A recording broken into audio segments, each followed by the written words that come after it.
Hello everyone, welcome to economics classes. I am Priyanka. आज हम कर रहे हैं मैथमेटिकल इकोनॉमिक्स में अपना next topic that is differential equation and estimating time path. बहुत ही ज्यादा इंपॉर्टेंट टॉपिक है ये, और यहाँ से क्वेश्चन जो है वो आता ही आता है। इवन ये टॉपिक काफी टफ भी है और काफी ज्यादा रिक्वेस्ट आई थी कि मैम आप पहले ना ये टॉपिक जो है वो कवर करवा दो, तो मैं पहले ये टॉपिक कवर करवा रही हूँ। सेट आपका सेट थ्योरी कंप्लीट हो चुकी है, एलपीपी आपका कंप्लीट हो चुका है, इनपुट आउटपुट मॉडल आपका कंप्लीट हो चुका है। तो हमारे मैथमेटिकल इकोनॉमिक्स के अभी जो है वो लेक्चर कवर हम कर रहे हैं, जिससे आपका जो है ये पर्टिकुलर यूनिट पहले से ही स्ट्रॉन्ग हो जाए। ठीक है, LPP, set theory, input output, ये तीनों क्लासेस आपकी हो चुकी है। ये आपका क्या है, लेक्चर नंबर 4। ये लेक्चर नंबर 4 है और इसमें हम करेंगे differential equation and estimating time path. Okay, last class में ये था कि मैम इतनी जल्दी कवर करवा दिया ये।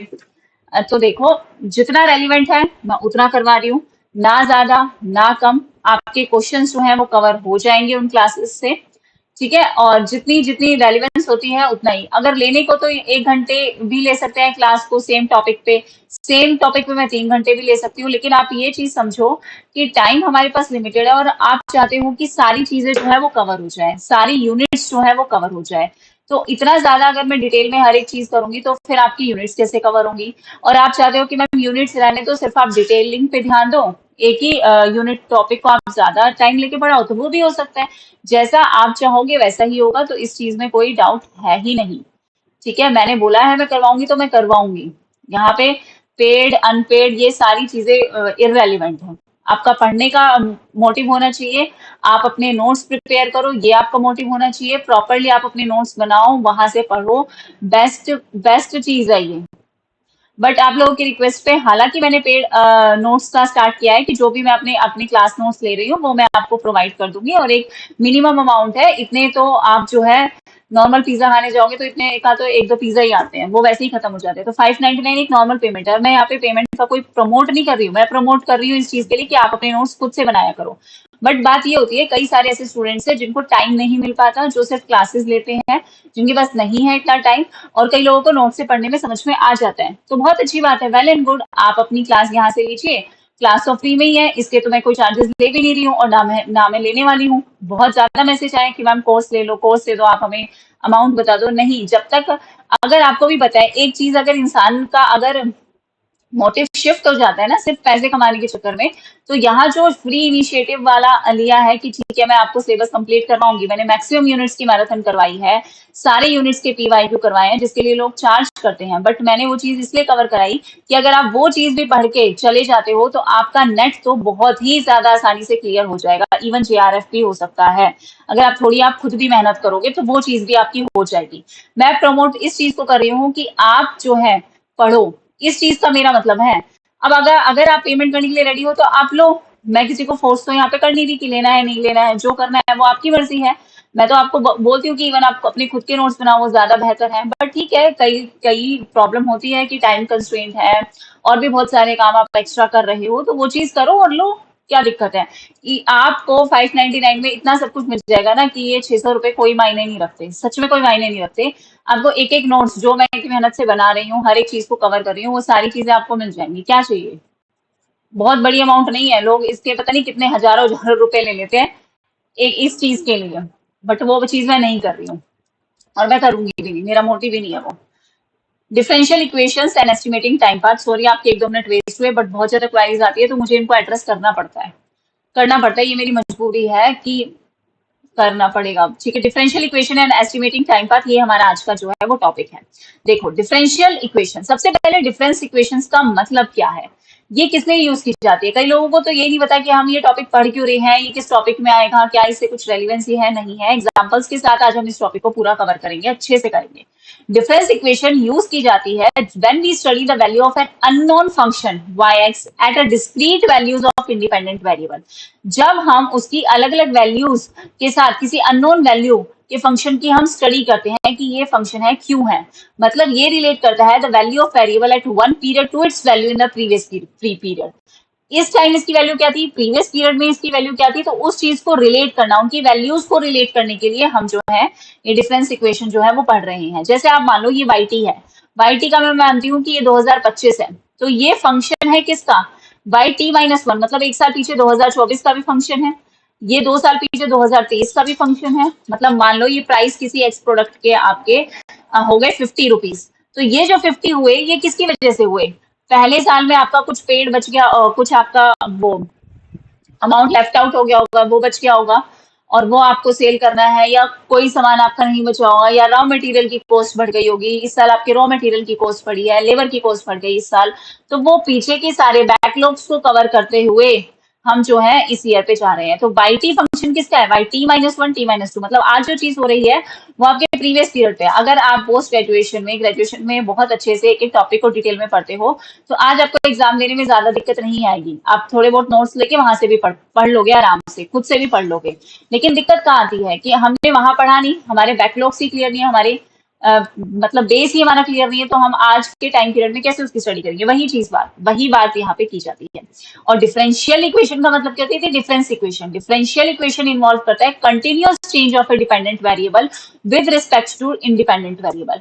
कंटिन्यूअस आपके डिपेंडेंट वेरिएबल में क्या चेंज आ रहा है? जैसे लेबर है, मान लो ये पॉपुलेशन से है, ठीक है, पॉपुलेशन पे डिपेंड करता है, तो ये एक इंडिपेंडेंट वेरिएबल है, और ये डिपेंड करता है कि आपकी कॉस्ट क्या रहेगी। आपकी कॉस्ट लगातार बदलेगी जब आपकी लेबर की कॉस्ट बदलेगी। तो डिफरेंशियल इक्वेशन इन्वॉल्व करता है कंटिन्यूअस चेंज आपके डिपेंडेंट वेरिएबल में कितना आ रहा है with respect to independent variable. और इसकी जनरल फॉर्म क्या है? D Y by D X function है एक्स का, मतलब मान लो D Y by D X function है किसका? 5x का। ये सिंपल एक एग्जाम्पल है डिफरेंशियल इक्वेशन का। अब क्या एप्लीकेशन है इसकी इकोनॉमिक ग्रोथ में? इकोनॉमिक ग्रोथ में हम इस चीज को किस तरीके से यूज करते हैं? सपोज करो बोला गया कि आपकी नेशनल इनकम y है और ये ग्रो कर रही है एट ए कांस्टेंट रेट, एक जी रेट, एक ग्रोथ रेट है जिसपे ये ग्रो कर रही है। तो हम जो चेंज दिखाएंगे वो कैसे दिखाते हैं कि जो हमारी चेंज इन इनकम में आया with respect to change in time, किस तरीके से आया कि बाई टी में हमारी इतनी इनकम थी, मतलब 2025 में हमारी इतनी इनकम थी और 2024 में हमारी इतनी इनकम थी। तो ये जो डिफरेंस आया किसकी वजह से? 2024 के टाइम पीरियड की वजह से। तो हमें इससे पता चलता है ग्रोथ कितनी है। जैसे मान लो कि 200 से अब हो गया है ये 500, कितने का चेंज आया? 300 का। कितने के बेस पे? 200 के चेंज पे, इतन इनटू 100। तो हमें पता चल गया 300 डिवाइडेड बाई 2, 150% आपका क्या आया? चेंज आया। वही आपकी ग्रोथ है, यही है। टी का मतलब क्या है? टाइम पीरियड, आप कुछ भी ले सकते हो। सिंस हमने माना, मान लो कि टी इज इक्वल टू 1 हम मान के चल रहे हैं यहाँ पे, टी माइनस वन, तो चेंज इन वाई हमारा क्या है? वाई टी माइनस वन, तो ग्रोथ भी हमारी किस पे आएगी? जी वाई टी माइनस वन पे आएगी। ठीक है, अगर हम इसको वापस से रीअरेंज करते हैं, टी माइनस वन को एक साइड लेके आते हैं, तो y T is equal to g y t minus one plus ये माइनस वाली साइड क्या आ जाएगी? Side plus, plus y t minus one. तो ये आपका इनकम पता चल गया कि आपने इतना ग्रोथ लिया है। देखो देखो क्या लिया? Y T is equal to, दोबारा से बता देती हूँ, अगर आपको ये इक्वेशन यहाँ पे समझ नहीं आई मैं लिख के भी बता देती हूँ, कोई दिक्कत नहीं है। बट फिर वो ये शेयर करूंगी ना तो फिर लिखा नहीं जाएगा, इसलिए मैंने ये चीज करी। तो वाई टी माइनस वन किसके बराबर है? ये हमारी ग्रोथ हमने जो की। अब टी माइनस वन को एक साइड लिया, तो वाई टी जो हमारा हुआ, इनकम जो हुई एट टी टाइम पीरियड, वो किसकी वजह से आई? जो हमने ग्रोथ आया हमारा वाई टी माइनस वन में, प्लस हमारा टी माइनस वन में जो पर्टिकुलर इनकम थी, प्लस उस पर्टिकुलर इनकम पे टाइम पे जितनी ग्रोथ थी। तो अब हम ये जो वाई टी निकालेंगे वो कैसे निकालेंगे जी? हम वाई टी माइनस वन को कॉमन ले लेंगे और यहाँ पे क्या बचेगा? 1, और यहाँ पे क्या बचेगा? ग्रोथ। ये जी प्लस वन कर लो, 1 प्लस जी कर लो, एक ही बात है। पहले अगर इस टर्म को ले लेते हो तो 1 प्लस जी, तो ये आपकी ग्रोथ को शो करता है। इक्वेशन जो फर्स्ट है, ये इक्वेशन जो फर्स्ट आई है, ये फर्स्ट ऑर्डर डिफरेंस इक्वेशन है। शो करता है कि करंट इनकम आपकी डिपेंड करती है प्रीवियस इनकम मल्टीप्लाइड बाय आपका ग्रोथ फैक्टर, और ग्रोथ फैक्टर आपका क्या है? 1 प्लस जी। हमने 1 टाइम पीरियड लिया ना, तो 1 लिया इसलिए। तो ग्रोथ फैक्टर जो आपकी करंट इनकम है वो डिपेंड करती है आपके प्रीवियस इनकम पे मल्टीप्लाइड बाय आपका जितना जो है ग्रोथ फैक्टर जो है हुआ है उसके ऊपर। ठीक है, ये इनसाइट्स हम यहाँ पे क्या दे सकते हैं? कंटिन्यूअस टाइम में, जब टाइम कंटिन्यूअस चल रहा है तो हम किसका यूज करते हैं? डिफरेंशियल इक्वेशन का यूज करते हैं। तो d Y by d t करेंगे तो ये ग्रोथ वाई के साथ रिलेट करेगी, और वाई टी किसके बराबर होगा? Y zero e exponential growth rate. In discrete time हम क्या यूज करते हैं? डिफरेंस इक्वेशन का। कंटिन्यूअस टाइम में हम किसका यूज करते हैं? आपकी डिफरेंशियल इक्वेशन का। और डिस्क्रीट टाइम में हम किसका यूज करते हैं? डिफरेंस इक्वेशन का। ये आपकी डिफरेंस इक्वेशन है कि आपने 1 प्लस जी लिया, ये आपकी डिफरेंशियल इक्वेशन है। ठीक है, तो दोनों ही डिस्क्राइब करती है एक एक्सपोनेंशियल ग्रोथ, बट एक अप्लाई होते हैं कंटिन्यूअस मॉडल में और एक अप्लाई होता है आपका डिक्रीज मॉडल, डिस्क्रीट मॉडल में। डिस्क्रीट और कंटिन्यूअस तो आपको पता होगा ना, आपने स्टेटिस्टिक्स पढ़ी होगी कि ये डिस्क्रीट सीरीज है, ये कंटिन्यूअस सीरीज है। वही बात है डिस्क्रीट और कॉन्टिन्यूस। ठीक है, नाउ देखो हमें क्या देखना है, order and degree of differential and difference equation. Examples के साथ समझेंगे कि कैसे हम डिफरेंशियल इक्वेशन में, डिफरेंस इक्वेशन में ऑर्डर या डिग्री निकालते हैं। सबसे पहला हम निकाल रहे हैं डिफरेंशियल इक्वेशन, ठीक है, उसके बाद हम देखेंगे डिफरेंस इक्वेशन, दोनों में देखेंगे। एग्जाम्पल मैंने इसलिए ले लिया ताकि आपको फिर कोई डाउट ना हो। Yes, differential equation, order, order का मतलब क्या होता है, highest derivative in the equation. ये मैंने क्यों डिलीट किया, क्या दिक्कत है? यस, ऑर्डर का मतलब क्या होता है, highest derivative in the equation. Equation में हाईएस्ट डेरिवेटिव क्या है, जैसे इन्होंने फर्स्ट एग्जांपल लिया d square y by D x square plus 3 d Y by D x plus y is equal to 0। तो हाईएस्ट यहाँ पे डेरिवेटिव क्या है आपका, ये है। हाईएस्ट डेरिवेटिव के हिसाब से ही कि इक्वेशन में हाईएस्ट डेरिवेटिव क्या है, वही आपको बताएगा कि क्या है, ऑर्डर क्या है इसका, 2 है। डिग्री हमें कैसे पता चलती है, डिग्री हमें पता चलती है कि power of highest derivative, highest derivative की पावर कितनी है, पावर कितनी है यहाँ पे। इस एग्जांपल ले लिया d square y by D x square, और इसकी पावर कितनी दे रखी है, जो 2 दे रखी इसकी पावर। तो पावर ऑफ हाईएस्ट डेरिवेटिव, इस हाईएस्ट डेरिवेटिव की पावर क्या है, 2 है। तो यहाँ पे हम सिर्फ पॉलिनोमियल देखते हैं, तो हाईएस्ट डेरिवेटिव हमारा ये हुआ, पावर क्या हुई 2, तो डिग्री भी हमारी यहाँ पे क्या होगी 2।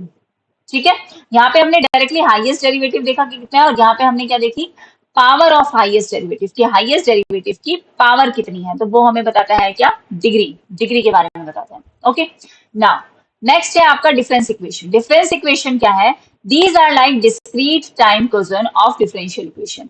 ये रिलेट करता है वैल्यू ऑफ वेरिएबल से। जैसे हमने एक वैल्यू ऑफ वेरिएबल हमने अभी तक ले रखा है y, that is income at one period to its past value, की ये इस पीरियड की इनकम है 2025 की, ये 2024 से कैसे रिलेट कर रही है।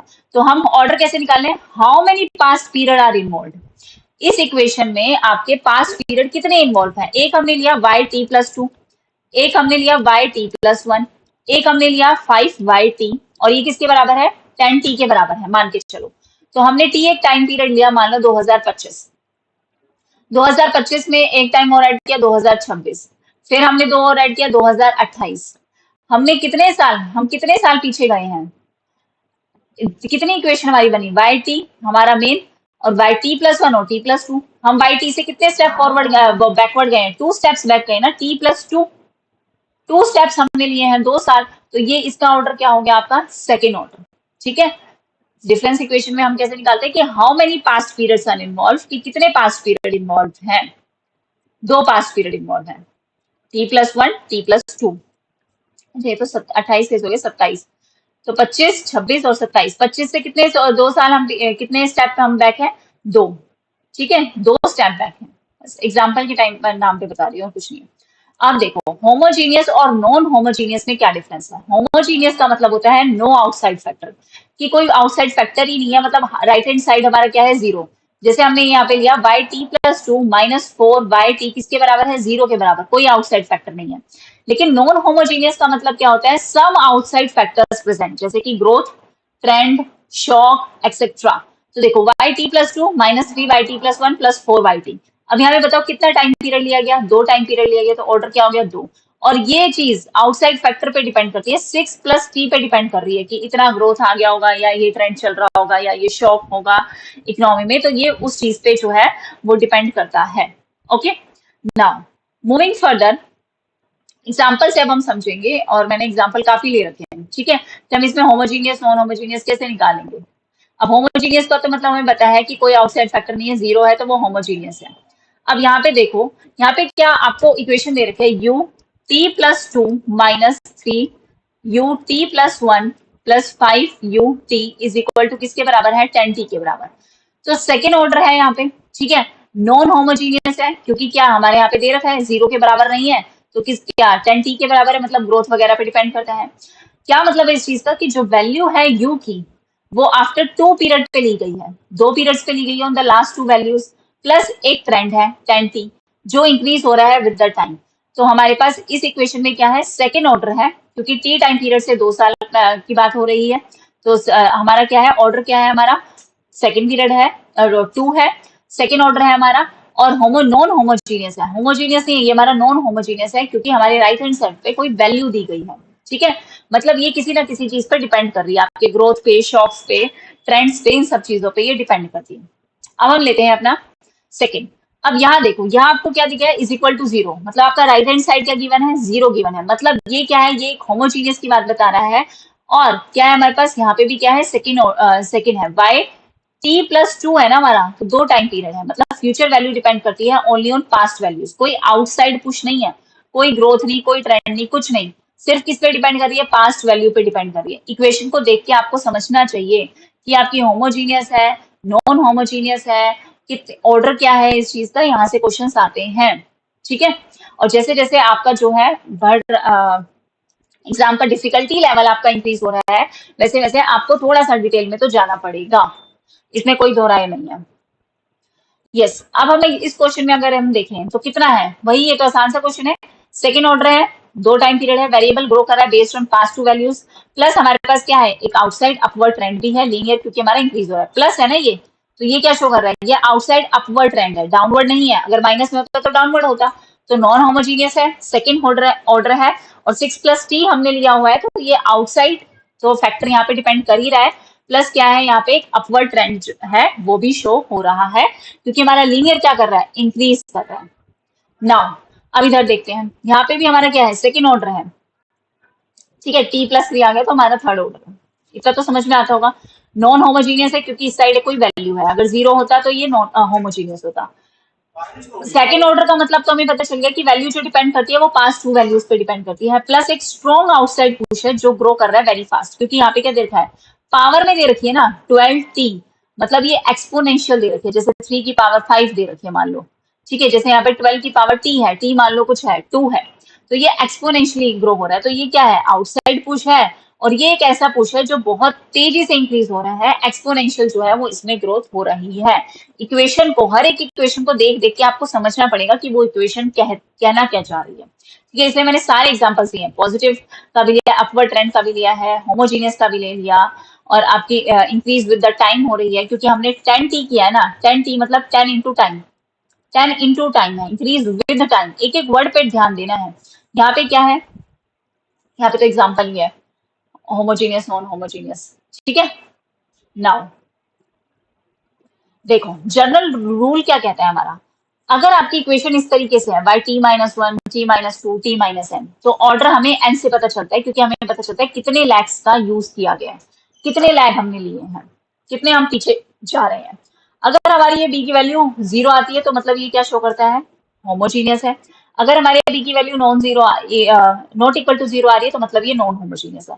अब ये इक्वेशन और ये इक्वेशन में ज्यादा डिफरेंस नहीं है, बस इस 12 - t को इधर ले आए और ये इधर जाके भी बन गया, बस इतना ही फर्क है इस चीज में। तो मैंने दोनों तरीके से आपको समझा दिया है कि अगर इक्वेशन इस तरीके से दिख रही है तो भी आपको कैसे पता करना है कि होमोजीनियस है नॉन होमोजीनियस है, इस बी टर्म को देखिए, और लैग आप देख के यूज कर सकते हो कि हाँ कितने लैग्स यूज किए जा रहे हैं, तो उससे आपको ऑर्डर पता चल जाएगा कि क्या ऑर्डर है। अब इसमें इकोनॉमिक मीनिंग क्या करता है, होमोजीनियस का मतलब होता है डिपेंड ओनली ऑन पास्ट, ठीक है, और नॉन होमोजीनियस का मतलब क्या हो गया कि पास्ट पे तो डिपेंड कर ही रही है, प्लस अदर आउटसाइड फैक्टर्स पे भी वो चीज क्या कर रही है, डिपेंड कर रही है, बाकी चीजों पे भी डिपेंड कर रही है कि ग्रोथ ट्रेंड आपका क्या है, उस चीज पे भी डिपेंड करती है। डिफरेंस इक्वेशन क्या शो करता है कि आपकी इनकम, आपका आउटपुट, आपकी पॉपुलेशन चेंज, वो step by step over the time कैसे चेंज हो रहा है, वो चीज आपको पता चलती है इक्वेशंस को देख के। नॉन होमोजीनियस का मतलब तो हमें पता ही चल गया कि आपके पास्ट से, आउटसाइड शॉक्स से, गवर्नमेंट की स्पेंडिंग है, टेक्नोलॉजी है, ग्रोथ है, ट्रेंड है, इन सब चीजों पे डिपेंड करती है, तो वो इक्वेशन है नॉन होमोजीनियस। ऑर्डर हमें क्या बताता है, ऑर्डर हमें बताता है how many past period effects today, 2025 आखिरकार कितने पास्ट पीरियड से इफेक्ट हो रहा है, क्या 2019 से हो रहा है, क्या 2020 से हो रहा है, क्या 21 से हो रहा है, जितना लैग पीछे जाता जाएगा उतना ही हमें पता चल जाएगा कि आज का time period, how many past periods effect कर रहे हैं आज के टाइम पीरियड को, ठीक है। Now solving the first order difference equation, अब हम इस इक्वेशन को क्या करेंगे, सॉल्व करेंगे। Let us consider the following first order equation हाँ फर्स्ट ऑर्डर इक्वेशन बुक से डायरेक्टली लिया गया है, ये हमें दिया गया है change in y T is equal to 4 है, और हमें बताया गया चेंज इन वाई टी मतलब वाई टी -1 साल लिया गया है ना, मतलब मान लो कि ये चेंज इन वाई टी आपका 2025 है, वही चल रहा है, तो 2025 - 24 कितना डिफरेंस आ रहा है हमारा, 4 का, तो वाई टी हमारा किस पे डिपेंड कर रहा है, 4, प्लस आपके पिछले साल पे, ये 4 तो है ही, प्लस आपके पिछले साल 2024 का। ठीक है, तो ये आपकी आ गई first order equation. Solving differential equation ये इंप्लाई करता है फाइंडिंग ए टाइम पाथ। हमें टाइम पाथ निकालना है, वाई टी हमें निकालना है। टाइम पाथ एक फंक्शन होता है of time which is totally free from any derivative या डिफरेंशियल एक्सप्रेशन। वो किसी भी डेरिवेटिव से या डिफरेंशियल एक्सप्रेशन से फ्री है, और इसको सॉल्व करने के लिए हमारे पास दो मेथड होते हैं। एक तो होता है हमारे पास इटरेटिव मेथड, और एक होता है हमारे पास क्या, जर्नल मेथड। दो तरीके के हमारे मेथड होते हैं। तो देखो, this is the first order difference equation because ये डिपेंड कर रही है only one line by T minus one पे। तो हमें पता है कि इसका ऑर्डर क्या है, इसका ऑर्डर वन ही है।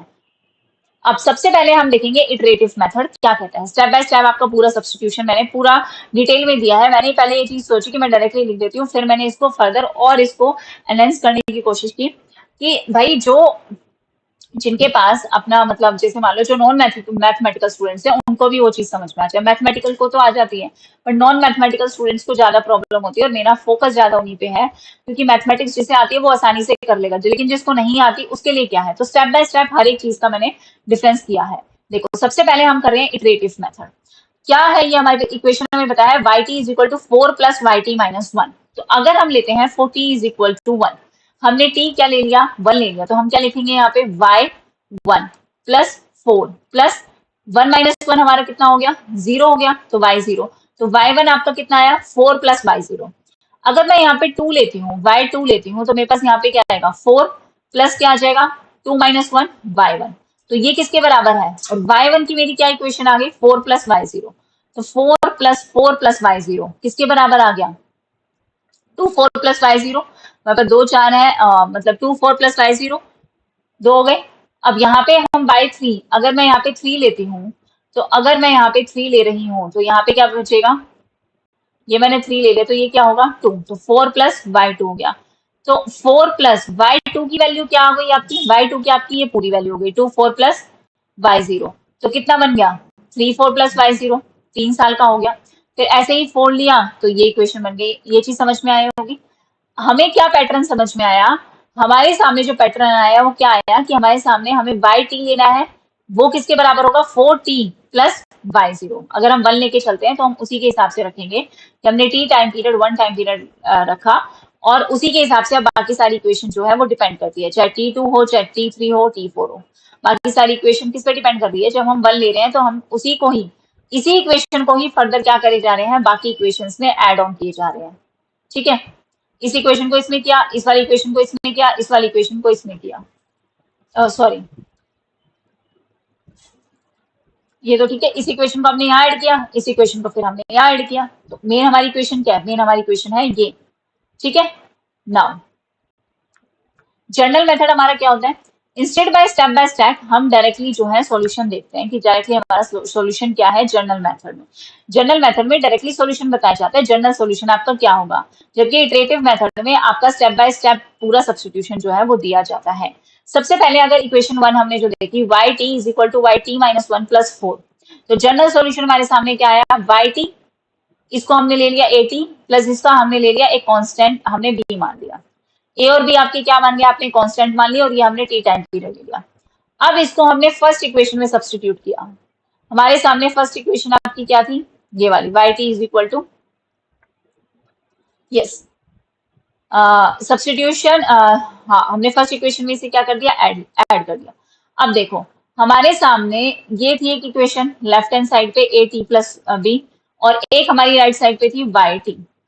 ठीक है, उसकी जगह हमने क्या लिख दिया, a t minus one plus b plus 4 आपका, वो किसके बराबर हो गया आपका, a t minus A plus b plus 4 के बराबर। ठीक है, तो ये जो आपकी ए टी प्लस बी है, ये इक्वेशन किसके बराबर आ गई आपकी, a t minus A plus b plus 4 के। इस इक्वेशन को ए को टी से मल्टीप्लाई किया, ए टी हो गया। मतलब आप लोगों को ये समझ में तो आ रहा होगा ना, a t minus one plus b plus आपकी 4। ठीक है, t minus one time period लेंगे ना,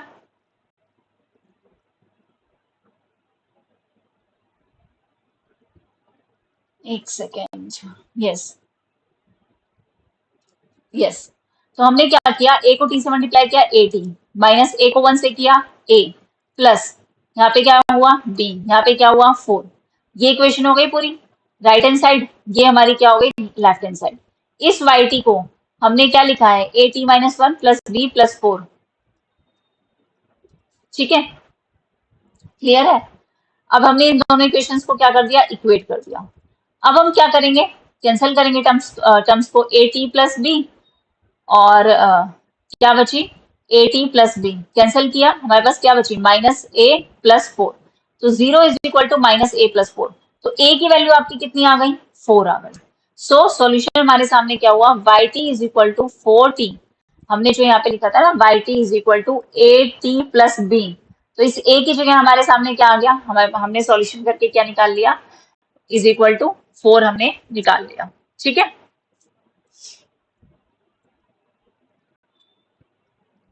एक सेकेंड, हाँ, हमने ए की वैल्यू क्या निकाल ली अपनी, फोर निकाल ली। Here b is equal to by zero, जो हमारी इनिशियल कंडीशन है कि हमने क्या माना है, हमारा जीरो टाइम पीरियड जो है वो माना है।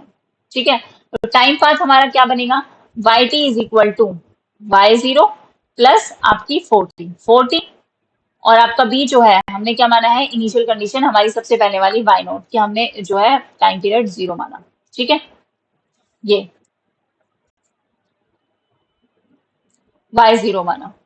आपको सब कुछ क्वेश्चन में गिवन होगा, तब आप आसानी से कैलकुलेट कर पाओगे। अब ये इक्वेशन क्या कहती है कि इनकम और आउटपुट जो इंक्रीज हो रहा है वो 4 यूनिट से हो रहा है। हमारा ए की वैल्यू क्या निकली है, फोर निकली है। तो आउटसाइड फैक्टर हमारा क्या बता रहा है कि जो हमारी इनकम है या आउटपुट है, जो भी हम कैलकुलेट कर रहे हैं, वो कितने यूनिट से हर साल इंक्रीज हो रहा है, वो 4 यूनिट से हर साल जो है वो इंक्रीज हो रहा है। अगर हम इनिशियल इनकम को वाई नोट मानते हैं, तो after T time period income कितनी होगी, वाई नोट प्लस फोर्टी। अब ये ग्रोथ क्या है, लीनियर है, मतलब स्ट्रेट लाइन होगा, एक्सपोनेंशियल नहीं है। एक्सपोनेंशियल होता तो यहाँ पे फोर टी लिखा होता, लेकिन हमारा क्या है, फोर और टी है ना टाइम, स्ट्रेट लाइन हमारा इंक्रीज हो रहा है, एक्सपोनेंशियली हमारा कोई इंक्रीज नहीं हो रहा है, क्योंकि ग्रोथ आपकी क्या है, लीनियर है, पावर में नहीं दिया। अब क्या जर्नल मेथड है for solving first order difference equation. अगर आपको फर्स्ट ऑर्डर, आपके स्टैंडर्ड फॉर्म क्या है, आपका जर्नल सॉल्यूशन आप कैसे निकालोगे, अगर आपको क्वेश्चन में दे दिया जाए फर्स्ट ऑर्डर डिफरेंस इक्वेशन क्या है।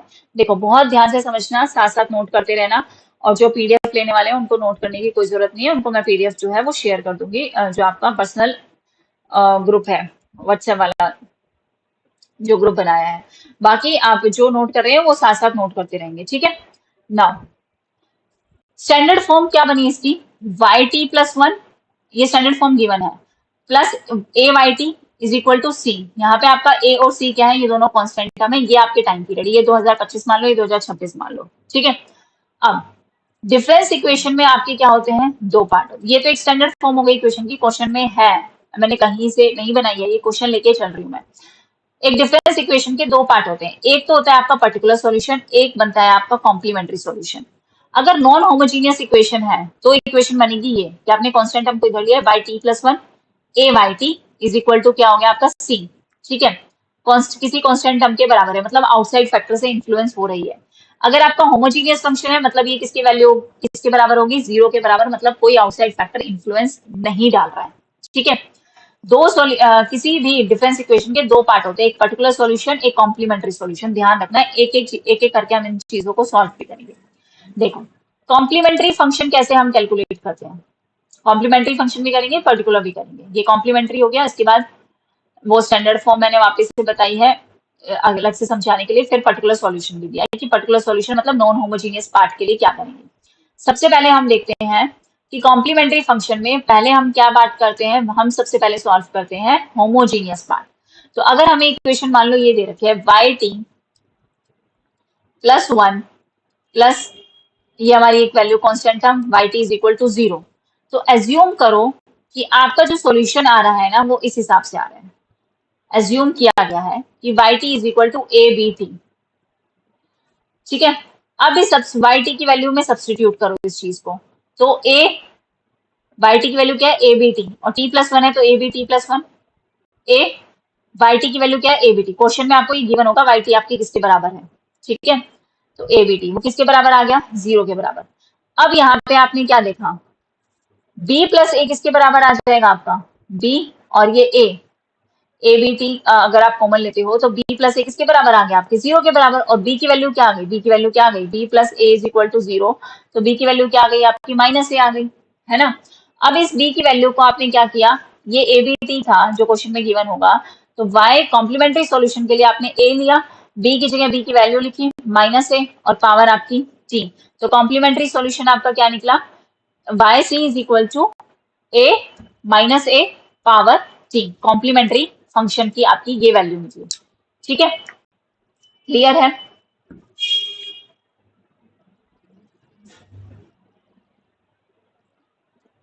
यस। नाउ अगर किसी को ये चीज ना समझ में आई हो ना कि यहाँ पे दे रखा था a b t plus one, हो सकता है कंफ्यूजन, और यहाँ पे दे रखा है a b t is equal to 0। हमने यहाँ से सिर्फ कौन सी टर्म निकाली है, b, और यहाँ से कौन सी टर्म निकाली है, सिर्फ a। आपके पास क्या नहीं है, ए टी प्लस वन और ए टी, ये आपको टाइम पीरियड दे रखे हैं, इससे आपने नहीं लिया, यहाँ से आप सिर्फ कॉन्स्टेंट टर्म से निकालोगे। ठीक है, सो जनरल मेथड क्या होगा हमारे पास सॉल्व करने का, हमें ये पता है कि हमारे पास ये स्टैंडर्ड फॉर्म दे रखी है। ठीक है, जहां पे हमारा ए और सी क्या है, कांस्टेंट है। हमें पता है जनरल सॉल्यूशन हमारे दो आते हैं, एक हमारा कॉम्प्लीमेंट्री, एक हमारा पर्टिकुलर। कॉम्प्लीमेंट्री सॉल्यूशन में अगर हमारे पास है होमोजीनियस पार्ट, ठीक है, कॉम्प्लीमेंट्री सॉल्यूशन में अगर हमारे पास है होमोजीनियस पार्ट, दोबारा बता रही हूँ बहुत ही क्लियर क्रिस्टल फॉर्म में, तो हमें क्या पता चला कि Y T plus one plus A Y T किसके बराबर है, 0 के बराबर है, होमोजीनियस है इसलिए 0 के बराबर है। तो हमें क्या पता कि हमें क्या पता चला कि सॉल्यूशन से कि जो हमारा कॉम्प्लीमेंट्री सॉल्यूशन आएगा वो किसके बराबर आएगा, A minus A plus T. ये माइनस ए कैसे आया, क्योंकि हमें ये पता चल गया A plus B is equal to 0, यही आया था, या B plus A is equal to zero. ठीक है, तो हमने बी की वैल्यू क्या निकाली थी, इस बी की वैल्यू हमने क्या निकाली थी, माइनस ए निकाली थी ना, तो वही है, उस बी की वैल्यू को हमने यहाँ पे पुट कर दिया। ओके, तो हमारे सामने कॉम्प्लीमेंट्री सॉल्यूशन क्या आया, ए माइनस ए टी। अब अगर हम बताएं कि अगर हमें वो पूछा जाए क्वेश्चन में कि पर्टिकुलर सॉल्यूशन आपका नॉन होमोजीनियस पार्ट के लिए क्या होगा, तो एज्यूम करो कि आपके पास एक कांस्टेंट सॉल्यूशन है जो क्या गिवन है, y t is equal to k. अब सब्सटीट्यूट करो इन वैल्यूज को, तो हमारे पास क्या है, एक कांस्टेंट है के, एक हमारे पास है ए के, और ये हमारा क्या है सी, एक किसी कांस्टेंट टर्म के बराबर, जैसे हमने यहाँ पे सब्सटीट्यूट किया है ना।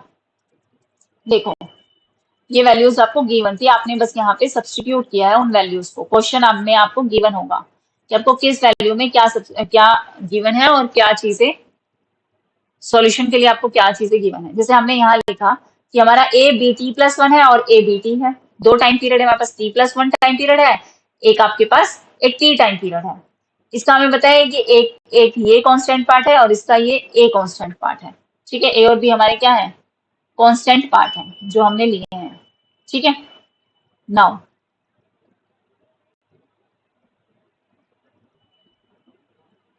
ये ए ये हमारा ए कांस्टेंट पार्ट है, बी नहीं, बी तो इसके साथ है। नाउ एक सेकेंड, हमने क्या देखा कि हमने माना कि एक कांस्टेंट सॉल्यूशन है y t is equal to के।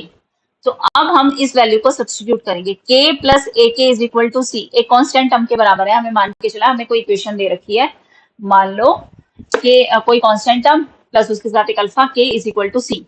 हमें इस k की वैल्यू निकालनी है, हमें इस कांस्टेंट की वैल्यू जो है वो निकालनी है। ठीक है, कांस्टेंट सॉल्यूशन में निकालना है, तो k किसके बराबर होगा, k इज इक्वल टू सी,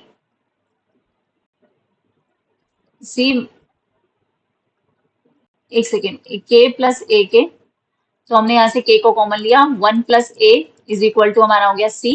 तो के की वैल्यू क्या आ गई, सी अपॉन वन प्लस ए आ गई। तो ये के की वैल्यू, ये इंपॉर्टेंट है आपको याद रखना, के की हम कैसे वैल्यू कैसे कैलकुलेट करेंगे, सी प्लस ए। ये आपका पर्टिकुलर सॉल्यूशन है, तो पर्टिकुलर सॉल्यूशन का फॉर्मूला आपका क्या निकला कि वाई पी किसके बराबर आएगा, सी अपॉन वन प्लस ए के बराबर आएगा। ये चीज ध्यान रखना। ठीक है, यही चीज ध्यान रखने की है, ये चीज ध्यान रखने की नहीं है, ये सिर्फ फॉर्मूले को डिराइव करने के लिए मैंने सिर्फ ये बताया है, बाकी और कुछ इंपॉर्टेंट नहीं है। इंपॉर्टेंट क्या है आपके लिए कि आप पर्टिकुलर सॉल्यूशन जो है वो कैसे निकालोगे, ये के टर्म आप कैसे निकालोगे, ये के टर्म आप निकालोगे, ये पर्टिकुलर सॉल्यूशन कैसे निकलेगा, C A constant term upon one plus A. अब इसका एक क्वेश्चन ले लेते हैं। ठीक है, अब हमें ये पता है कि एक पर्टिकुलर इक्वेशन के दो पार्ट होते हैं। ठीक है, एक आपका कॉम्प्लीमेंट्री सॉल्यूशन और एक आपका क्या, परमानेंट सॉल्यूशन। ठीक है, कॉम्प्लीमेंट्री सॉल्यूशन का हमें ये पता चल गया कि ये फॉर्मूला इस तरीके से डिराइव होता है, A into minus A by T, ये जो हमने डिराइव किया, ये है कॉम्प्लीमेंट्री का। यहाँ पे भी सिर्फ इतना ही ध्यान रखना है, ये सारी इक्वेशन ध्यान रखने की जरूरत नहीं है, सिर्फ उनके लिए है भाई जिनका पहले से मैथमेटिकल बैकग्राउंड है, उनको अच्छे से समझ में आएगा। लेकिन जिनका नहीं है उनको मैं बता देती हूँ। हमने स्टार्टिंग में एक चीज देखी कि आपकी जो इक्वेशन है वो दो चीजों से बनती है ना, एक पर्टिकुलर सॉल्यूशन, एक आपका कॉम्प्लीमेंट्री सॉल्यूशन। कॉम्प्लीमेंट्री सॉल्यूशन हमने ये बता दिया, पर्टिकुलर सॉल्यूशन हमने ये बता दिया सी अपॉन वन प्लस ए, है ना। एक हमने कॉम्प्लीमेंट्री सॉल्यूशन बता दिया ए माइनस ए टी, ये आपका कॉम्प्लीमेंट्री सॉल्यूशन के लिए, और आपके पर्टिकुलर सॉल्यूशन के लिए क्या होगा, सी अपॉन वन प्लस ए। ऐसे हम एक इक्वेशन का जनरल सॉल्यूशन जो है वो निकालेंगे। तो पहला पार्ट हमारा क्या है, फर्स्ट पार्ट ए माइनस ए थी, जो डिपेंड करता है आपकी इनिशियल कंडीशन आपकी क्या गिवन है। सेकेंड पार्ट जो है आपका सी अपॉन वन प्लस ए, ये डिपेंड करता है स्टेडी स्टेट वैल्यू, मतलब लॉन्ग रन सॉल्यूशन देगा ये आपको, या आपको इनिशियल देगा, या आपको लॉन्ग रन सॉल्यूशन देगा। मतलब कॉम्प्लीमेंट्री सिर्फ आपकी इनिशियल कंडीशंस पे डिपेंड करता है, और जो आपका पर्टिकुलर सॉल्यूशन है वो डिपेंड करता है आपकी स्टेडी स्टेट वैल्यू, आपकी लॉन्ग रन सॉल्यूशन पे। तो जनरल सॉल्यूशन का सिर्फ ये फॉर्मूला आपको याद ध्यान रखना है, y t is equal to a minus a t plus c upon one plus a. This is complementary solution, this is particular solution.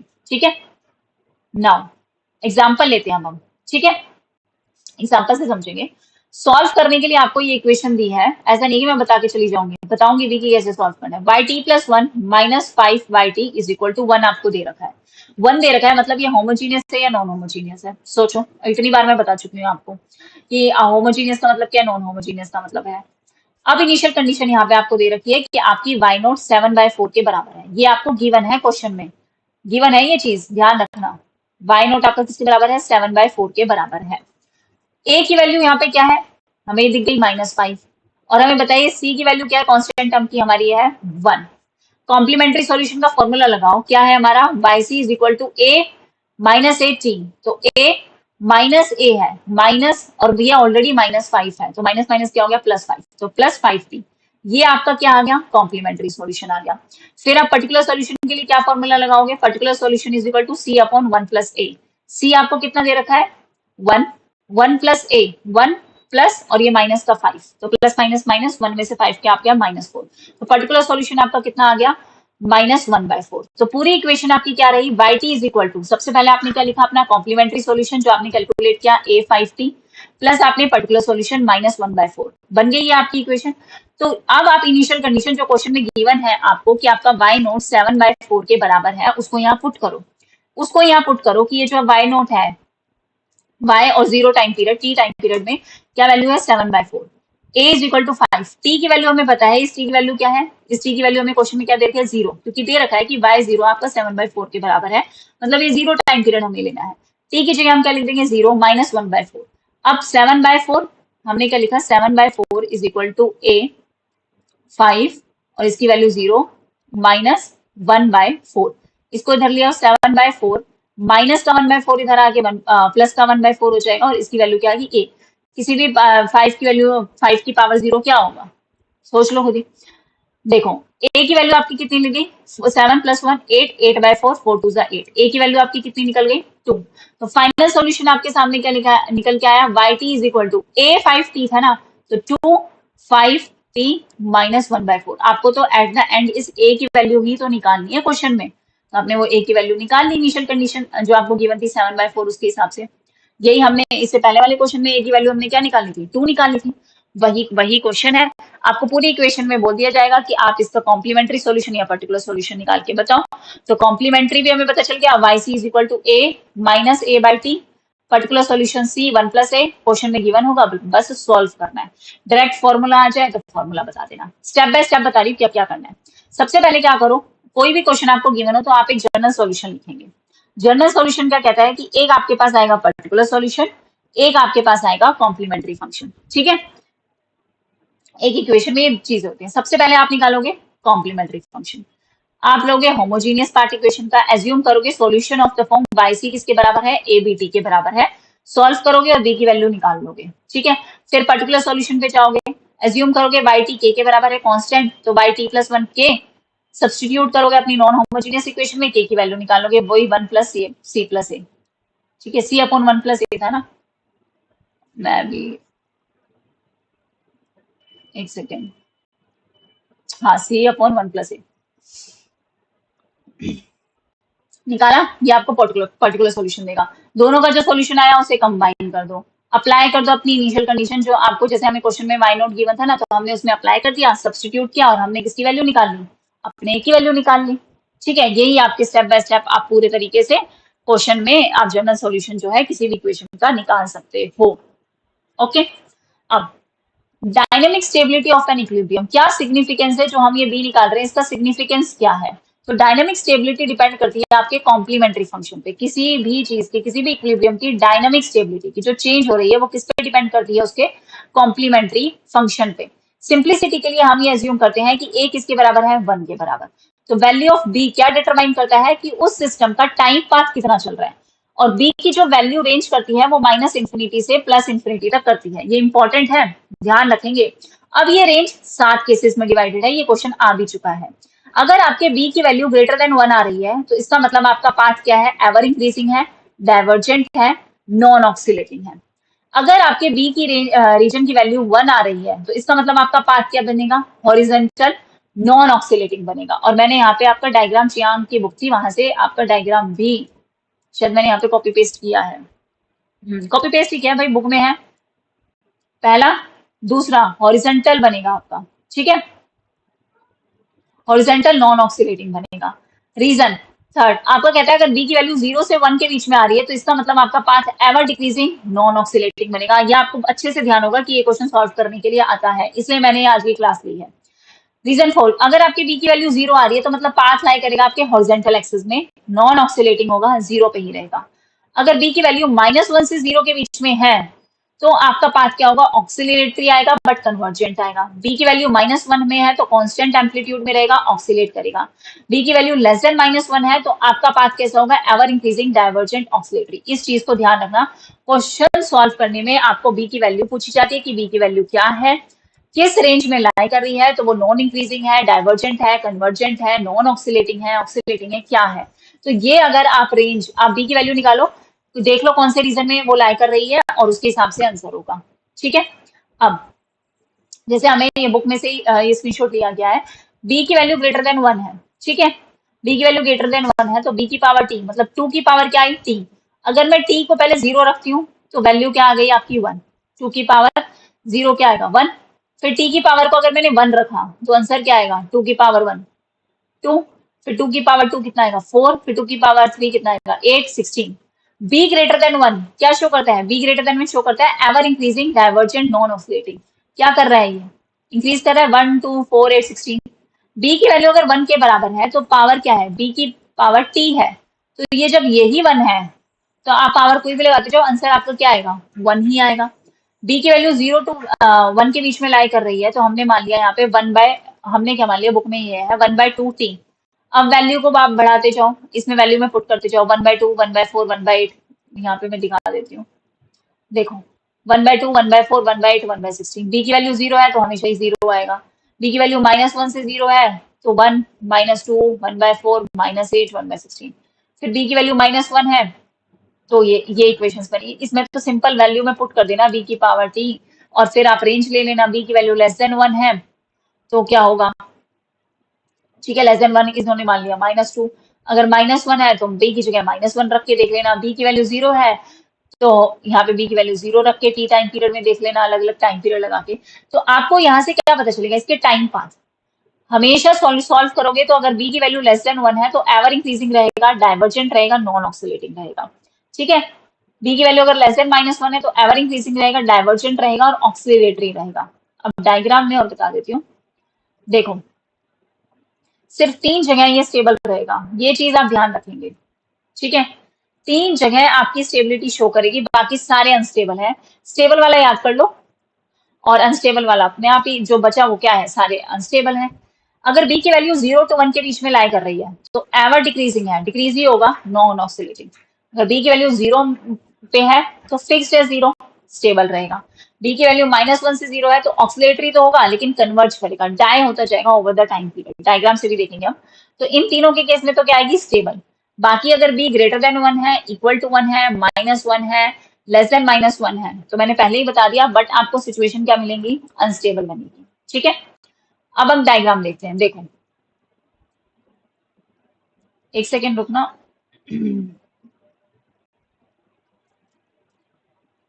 बहुत ज्यादा हो गया।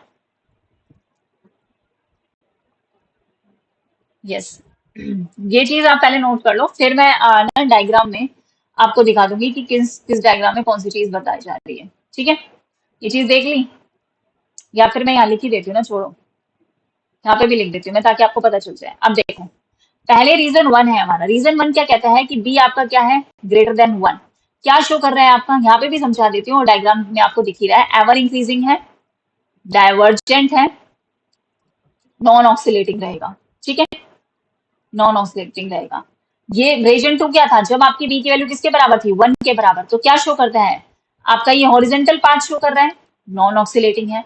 जीरो से वन के बीच में था आपका थर्ड रीजन, किसके बीच में था, जीरो से लेके वन के बीच में, एवर डिक्रीजिंग शो करता है, एवर डिक्रीजिंग, एवर डिक्रीजिंग है। ये डायग्राम देखो, एवर डिक्रीजिंग है, नॉन ऑक्सीलेटिंग है। ठीक है, रीजन फोर क्या था आपका, जब आपकी वैल्यू बी की वैल्यू किसके बराबर थी, जीरो के बराबर, मतलब लाई करता है किस पे, हॉरिजॉन्टल एक्सिस पे, नॉन ऑक्सीलेटिंग है, जीरो पे है बिल्कुल। रीजन फिफ्थ आपका क्या था, रीजन फिफ्थ आपका बताता है कि माइनस वन से लेके जीरो के बीच में है। तो आपका अब ये क्या बना, ये आपका बना ऑक्सीलेटरिंग, जा रहा है ना टाइम पीरियड में। ये क्या बना, अभी तक क्या थे, नॉन ऑक्सीलेटिंग थे, अब क्या बना आपका, अब बना आपका नॉन ऑक्सीलेटिंग। ठीक है, सॉरी, अब तक आपका नॉन ऑक्सीलेटिंग था, अभी तो बना है ऑक्सीलेटरी। तो ऑक्सीलेटरी बना, बट क्या हो गया, कन्वर्ज हो रहा है ना, छोटा फिर उससे छोटा जा रहा है। और रीजन सिक्स आपका क्या है, रीजन सिक्स आपका तब था जब आपकी बी की वैल्यू क्या है, माइनस वन। अब ये आपको क्या दिखा रहा है, ये आपको दिखा रहा है कांस्टेंट एम्पलीट्यूड। अब आप देखो, ये पूरा का पूरा कांस्टेंट चल रहा है ना, ये टाइम पाथ कांस्टेंट चल रहा है, कांस्टेंट एम्पलीट्यूड को ये शो कर रहा है, और ये क्या है आपका, ऑक्सीलेट है। ठीक है, लास्ट आपका क्या था रीजन, बी की value minus one, less than minus one के बराबर है, मतलब ये आपको शो करता है ever increasing. Ever increasing, divergent, diverge हो रहा है, ये आपका कन्वर्ज कर रहा है, मतलब टी के पास जा रहा है ना, तो इसका मतलब ये कन्वर्ज कर रहा है। देखो, कन्वर्ज टू डाइवर्ज का मतलब आपको पता होगा, टी से जितना दूर जा रहा है, ये टी एक टाइम पीरियड है, इससे जितना दूर जा रहा है ये क्या हो रहा है, डाइवर्ज। इसके जितना पास आ रहा है उतना क्या कर रहा है, कन्वर्ज। टी के पास जा रहा है तो क्या हो रही है, आपकी वैल्यू जो है वो क्या हो रही है, कन्वर्ज हो रही है। ये सिंपल सी चीज तो आपको समझ में आ गई होगी, है ना। कोई डाउट मेरे हिसाब से इसमें आपका नहीं होना चाहिए। ठीक है, और फिर भी कोई डाउट रह जाता है तो आप लोग बता देना, कोई दिक्कत नहीं है, वो उस चीज का सॉल्यूशन भी आपको मिल ही जाएगा। कि मैम अभी भी हमें डाउट रह गया तो बता देंगे कि और क्या हो सकता है। बाकी अगर आप ये चीज भी अगर ध्यान से कर लोगे ना तो आपके क्वेश्चन सॉल्व हो जाएंगे। आप ये चीज समझ जाओ कि आपको वैल्यू कैसे कैलकुलेट करनी है किसी भी चीज की। ठीक है, वैल्यू कैसे कैलकुलेट करनी है वो बहुत ज्यादा इंपॉर्टेंट है। आई होप ये चीज आपको समझ में आ गई होगी। मैं एक चीज सोच रही थी और बता दूं,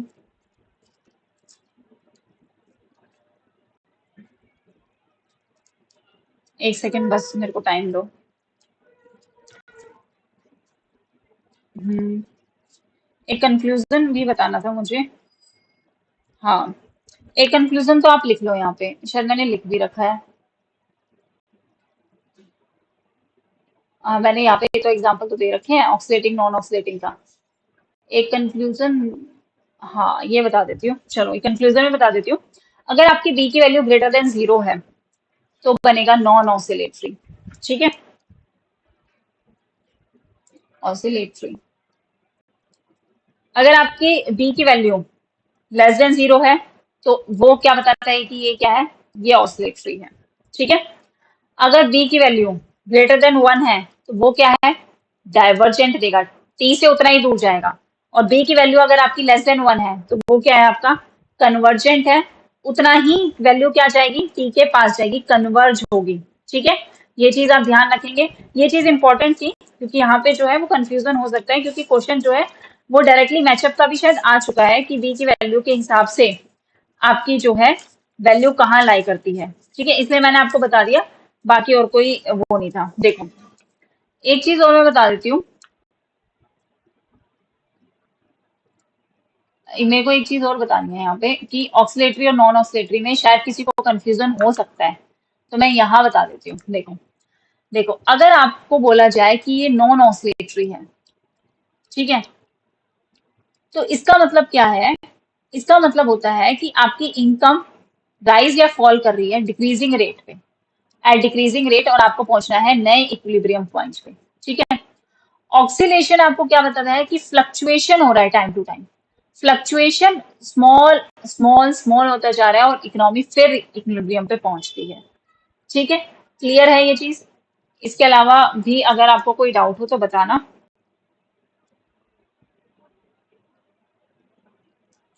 एक सेकेंड, एक मैसेज इंपॉर्टेंट है। यस, वैसे तो ऑसिलेटरी या नॉन ऑसिलेटरी अगर मैं आपको बताऊं तो नॉन ऑसिलेटरी या ऑसिलेटरी आपको ये चीज बताते हैं डिफरेंशियल इक्वेशन में कि आपका बिहेवियर कैसा है सॉल्यूशन का। अगर मैं क्लियर उसमें भाषा में बताऊं आपको कि बिहेवियर क्या है आपके सॉल्यूशन का, ठीक है। ऑसिलेटरी मतलब सिंपल लैंग्वेज में बता देती हूँ, इतना कंफ्यूज होने की जरूरत नहीं है। ऑसिलेटरी सॉल्यूशन है जिसमें इनफाइनाइटली मैनी जीरोस हैं, जिसमें आपके इनफाइनाइटली मैनी जीरोस को वो क्या करता है, शो करता है, मतलब वो एक्स एक्सिस को क्रॉस करके चला जाए। क्लियर है? ठीक है, क्योंकि आपकी इंडिपेंडेंट वैल्यू वैल्यू कहाँ अप्रोच कर रही है, वो इन्फिनिटी पे अप्रोच कर रही है ना। जबकि आपका जो नॉन ऑसिलेटरी है ना, वो सॉल्यूशन बताता है most finite many zeros, most finitely many zeros. और जबकि आपका ऑसिलेटरी क्या बताता है, infinitely many zeros, infinite. Clear है? ओके, अब हम चलते हैं अपना जो मैंने, मेरे को एक चीज और भी अभी कवर करना है, रुको। यस, हाँ, ये आपको बताना है, स्केल इफेक्ट और mirror effect. Dynamic stability of equilibrium, significance of A की क्या सिग्निफिकेंस है, बी की देखिए, ए की क्या सिग्निफिकेंस है।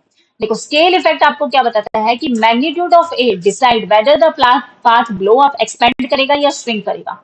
जो ए का मैग्नीट्यूड है ना, अभी तक हमने बी का देखा, ए जो है वो ये डिसाइड करता है मैग्नीट्यूड कितना है, मतलब जो आपका पाथ है वो एक्सपेंड करता हुआ जा रहा है या श्रिंक श्रिंक श्रिंक करता हुआ जा रहा है। अगर आपका ए 3, 2, 4 मतलब आपका पाथ ब्लो अप है, बढ़ेगा, एक्सपेंड करेगा, लेकिन 1/4, फिर 1/5, फिर 2/3, मतलब पाथ आपका क्या शो कर रहा है, श्रिंक डाउन। क्या आपका क्या हो रहा है, shrink. Shape of path does not change, यहाँ पे आपका शेप नहीं चेंज हो रहा है, सिर्फ साइज चेंज हो रहा है। स्केल इफेक्ट में आपका शेप नहीं चेंज होता पाथ का, आपके सिर्फ पाथ का साइज चेंज होता है, ठीक है। इससे पता चलता है कि एक्सपेंड कर रहा है या फिर श्रिंक कर रहा है। ओके, मिरर इफेक्ट क्या बताता है, the sign of a changes the shape of, ये आपका बताता है कि शेप। स्केल इफेक्ट में आपका शेप नहीं चेंज हो रहा, जबकि मिरर इफेक्ट में आपका क्या चेंज होती है, आपकी शेप चेंज हो जाती है। अगर आपका ए नेगेटिव है तो इसका मतलब ये प्रोड्यूस कर रहा है एक मिरर इमेज टाइम पाथ की, जो आपका टाइम पाथ बना उसकी मिरर इमेज। अगर मान लो आपका एग्जाम्पल लिया है कि ए की वैल्यू -2 है, मतलब पाथ फ्लिप होगा, लेकिन स्टिल एक स्केलिंग इफेक्ट वहां पे क्या होगा, शो होगा, ठीक है। -2 होगा, पाथ आपका फ्लिप होगा, लेकिन फिर भी स्केलिंग इफेक्ट आपका क्या करेगा, शो करेगा, ये स्केल इफेक्ट, ठीक है। साइज इफेक्ट आपका शो करेगा। अब एग्जाम्पल के लिए बताया है, जैसे मान लो अगर आपको क्वेश्चन में दे रखा है y T is equal to 2, y T is equal to 2 -4/5 t plus 9। अब यहाँ पे बी की वैल्यू कितनी है, -4/5, क्या है, लेस देन 0 है ना, क्या बनेगा, ऑसिलेटरी बनेगा। और बी की वैल्यू 4.5, ये बी मोड 4.5 लेस देन 1 है, क्या बनेगा, कन्वर्जेंट बनेगा। क्लियर है? लेस देन 1 है, कन्वर्जेंट बनेगा, मोर देन 1 है, डाइवर्जेंट बनेगा, ठीक है। क्लियर है ये चीज? इससे आपको पता चल जाएगा ऑसिलेटरी है, कन्वर्जेंट। ये क्या शो करेगा आपको, डैम्प्ड ऑक्सीलेशन, पाथ कन्वर्ज करेगा टू इक्विलिब्रियम, किसके, इक्विलिब्रियम कहाँ पे, 9। डैम्प्ड ऑक्सीलेशन कैसे बन रहा है, ये इस तरीके से बनेगा कि आपका इक्विलिब्रियम बना बना बना बना बना कन्वर्ज हो गया, ठीक है। डैम्प्ड ऑक्सीलेशन मतलब कि आपकी फ्लक्चुएशन जो है, fluctuation tends to get smaller and smaller, ये फ्लक्चुएशन आपकी कम कम कम कम कम, और फाइनली इकोनॉमी जो है वो इक्विलिब्रियम टी टाइम पीरियड जो आपका ये इक्विलिब्रियम है उसके पास पहुंच जाएगी, रीच कर जाएगी इक्विलिब्रियम पे, ठीक है। ये -4/5 आपका ऑक्सीलेशन भी बता गया, लेस देन 0 है, लेस देन 1 है तो ये कन्वर्ज है, मोर देन 1 है तो डाइवर्ज है, और ये 9 आपको क्या बता रहा है कि पाथ कन्वर्ज करेगा किसके, टू इक्विलिब्रियम 9। अब दूसरा एग्जाम्पल देखो, दूसरा एग्जाम्पल यहाँ पे क्या लिया मैंने, 2 लिया, पॉजिटिव लिया एक नंबर। बी, 2 की वैल्यू ग्रेटर देन 0 है, तो मतलब क्या हो गया, ये नॉन ऑसिलेटरी। लेस देन 0 है तो क्या हो गया, ऑक्सिलेटरी। और इस 2 की वैल्यू ग्रेटर देन 1 है तो क्या होगा, डाइवर्ज। अगर लेस देन 1 होती तो क्या होती, कन्वर्ज। ये आपका क्या है, ये एक्सप्लोसिव ग्रोथ है, ठीक है। ये आपकी क्या है, एक्सप्लोसिव, मतलब पाथ डाइवर्ज होगा अवे फ्रॉम द इक्विलिब्रियम। और ये इक्विलिब्रियम क्या है, फोर्थ। जैसे मान लो कि ये हुआ, ये हुआ, ये हुआ, अवे दूर होता गया इक्विलिब्रियम से।